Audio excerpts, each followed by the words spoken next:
আসসালামু আলাইকুম এভরিওয়ান। প্রস্তুতি ম্যাচে অস্ট্রেলিয়ার একটা ছোট দলের বিপক্ষে ব্যাটিং এবং বোলিং দুই ডিপার্টমেন্টে ভরাডুবির পর মনে হচ্ছিল যে মূল টেস্টে বাংলাদেশ হয়তোবা অস্ট্রেলিয়ার জাতীয় দলের সামনে দাঁড়াতেই পারবে না। তবে আজ 13 আগস্ট প্রথম টেস্টের প্রথম দিনের খেলা শেষে বাংলাদেশ দল সকলকে ভুল প্রমাণ করেছে। দিনব্যাপী পুরোটা দিনই কিন্তু বাংলাদেশ অস্ট্রেলিয়াকে ডমিনেট করেছে। দিনের একটা সময়ও মনে হয়নি যে অস্ট্রেলিয়া বাংলাদেশ থেকে ভালো খেলেছে। অস্ট্রেলিয়া নিতান্ত একটা ভালো দল, আমরা সকলেই জানি। সেই ভালো দলকে বাংলাদেশ 53 ওভার 198 রানে অল আউট করে দিয়েছে। এটা বাংলাদেশের জন্য অনেক বড় একটা অ্যাচিভমেন্ট, কারণ অস্ট্রেলিয়া তাদের মূল দল নিয়ে খেলতে নেমেছে, ব্যাটিং বোলিং দুই ডিপার্টমেন্টেই। এমনকি তাদের ফার্স্ট ইনিংসের ব্যাটিং শেষে যে বাংলাদেশ ব্যাটিং করতে নেমেছে সেখানেও বাংলাদেশ কিন্তু ব্যাট হাতে ডমিনেট করেছে।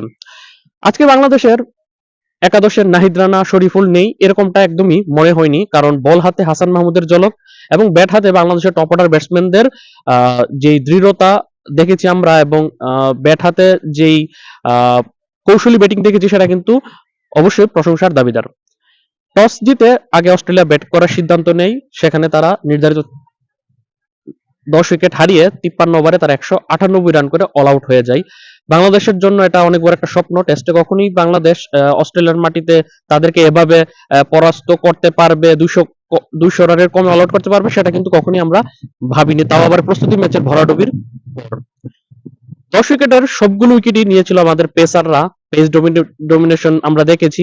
53 ওভারের বোলিং এর মধ্যে মিরাজ এবং তাইজুল মোটে করেছে মাত্র 9 ওভার, বাকি 44 ওভার কিন্তু পেসাররা বল করেছে এবং তারাই 10টি উইকেট নিয়েছে, যার মধ্যে থেকে আহ, একাই 6 উইকেট শিকার করেছে হাসান মাহমুদ। দুই পেসার তাসকিন এবং এবাদত, তাসকিন 55 রান দিয়ে গুরুত্বপূর্ণ 2 উইকেট, এবাদত 39 রান দিয়ে গুরুত্বপূর্ণ 2 উইকেট শিকার করলেও পুরো ম্যাচের যে আলোটা একাই কেড়ে নিয়েছে হাসান মাহমুদ। টেস্ট ক্যারিয়ারে তার সেরা বোলিং ফিগারটা আজকেই সে পেয়ে গেছে। 17 ওভারে মাত্র 55 রান দিয়ে 6টি উইকেট শিকার করেছেন, এবং যার মধ্যে স্টিভ স্মিথের গুরুত্বপূর্ণ এবং ট্রাভিস হেডের গুরুত্বপূর্ণ 2টা উইকেটও কিন্তু তার ঝুলিতে রয়েছে। তাই বলা যায় যে হাসান মাহমুদের এই বোলিং ঝলকের পর নাহিদ রানা যে বাংলাদেশের আজকের ম্যাচে ছিল না, এটা একদমই কিন্তু মনে হয়নি। অস্ট্রেলিয়াকে হারে হারে ভুগিয়েছে বাংলাদেশ দল, অস্ট্রেলিয়া একদমই দাঁড়াতে পারেনি। ওই স্টিভ স্মিথের যদি আউটটা যদি দিয়ে দিত আম্পায়াররা, তাহলে কিন্তু বাংলাদেশ তাদেরকে আরো কম রানে 150-60 রানের মধ্যে অল আউট করতে পারতো। ব্যাট হাতেও বাংলাদেশ কিন্তু ভালো জবাব দিয়েছে। দিনের খেলা শেষ হওয়ার আগে 24 ওভারে মাত্র 1 উইকেট হারিয়ে 96 রান করেছে। এখানে একটা মজার বিষয় হচ্ছে কি, অস্ট্রেলিয়া 53 ওভার 198 রান করতে ওভার প্রতি রান রেট ছিল তাদের 3.74। অন্যদিকে বাংলাদেশ বরাবর ওভার প্রতি 4 রান রেটে ব্যাট করেছে এবং উইকেট খুঁজেছে মাত্র একটি। হয়তোবা একটা উইকেট না গেলে হয়তোবা আমরা আরো ভালো অবস্থানে থাকতে পারতাম, তবে 1 উইকেট যাওয়ার পর কিন্তু আমরা খুবই ভালো অবস্থানে আছি।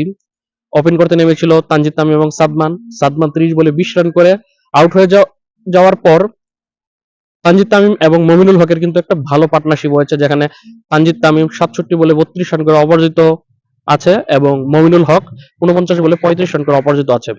তানজিদ তামিমের টেস্ট অভিষেকের পর এটাই তার সর্বোচ্চ স্কোর 32, কারণ এর আগে সে একটা টেস্টই খেলেছে পাকিস্তানের এগেনস্ট, সেখানে 2 ইনিংস মিলে করেছে 30 রান। ওই জায়গাতে আজকে এক ইনিংসে এখনই 32 রান করে অপরাজিত সে আছে। এখন পরবর্তী কাজটা মূলত বাংলাদেশের ব্যাটারদের।